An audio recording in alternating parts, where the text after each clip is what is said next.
Yo, what's up? It's Puma. We're fresh off that beta that we just got this weekend, Mario Strikers Battle League. I just thought I'd give y'all my thoughts on it. First of all, my overall thoughts, it was kind of whack. They only gave us 1 hour periods to play, twice a day. That's kind of not really feeling that too much.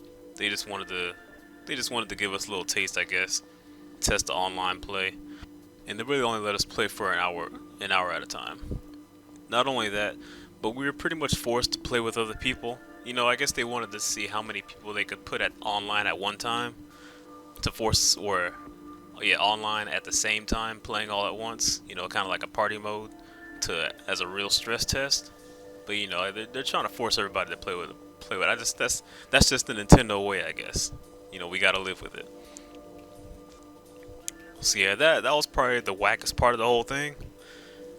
They force us to play on teams. It's kind of whatever.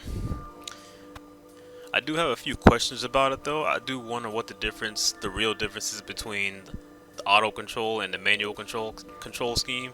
I do wonder about the differences between that because, as far as I could tell, there wasn't really a huge difference other than on the manual you do have to switch your character, manually. That's probably the biggest difference. But as far as I found myself having to do that on auto as well. So I'm really curious about when the game comes out, if the full extent of that, where to what extent do you have to change your character on manual? I'm curious about that.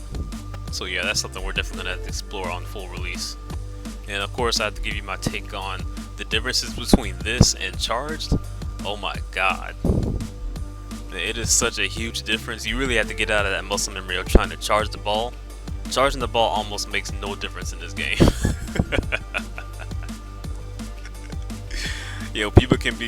People can make straight shots just like letting it rip any kind of way. It seems like the focus of this game is less on charging the ball and more on perfect shots. For anybody that knows what a just frame is, you're trying to time it right. So they're really trying to focus it on timing rather than charging the ball. So if you're coming from charge, you're really gonna have to, get out of that habit. That's something I'm gonna have to get used to. But I kind of like it. It seems like if you time it right, then you definitely have more of a chance to make the shot, which is good. That creates like a skill gap. I like that. So they're really trying to emphasize, make sure you're timing that shit right. I like that. Another thing I'm probably gonna have to get used to is the control scheme. The control scheme is so much different. Me personally, I was playing on the Joy-Cons, so just me coming from charged, it's crazy because the muscle memory I had, I'm already trying to shake the Wii remote in my head, trying to hit the person, trying to melee.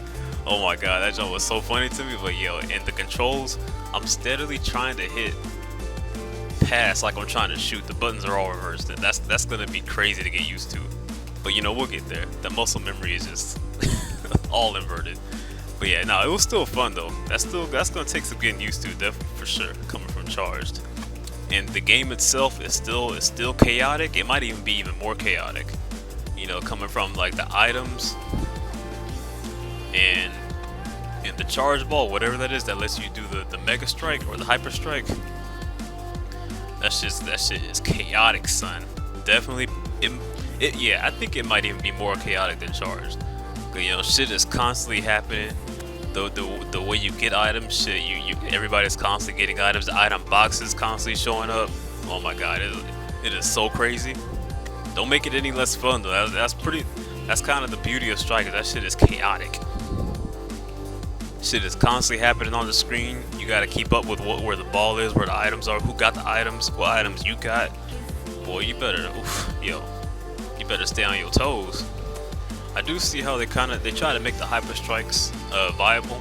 So I remember in charge, like a lot of the time, using a mega strike wasn't too good because a lot of the decent players, you can block that shit pretty good. But they try to make it decent in this game. Just giving somebody like the power up, and then as long as you can time, you're likely gonna get 2 shots or 2 points, or maybe 1 point. You get a chance to rebound it if you fuck up. Not bad. They try to make it useful. We'll see how useful it really is, and once it's on full release, we'll see. Anyway, yeah, I had fun. It was whack that it was an hour long for each play. I would have played it longer and we would have streamed a little bit longer, but who cares? Full releases this week, this Friday, and I'm gonna see y'all out there. Peace.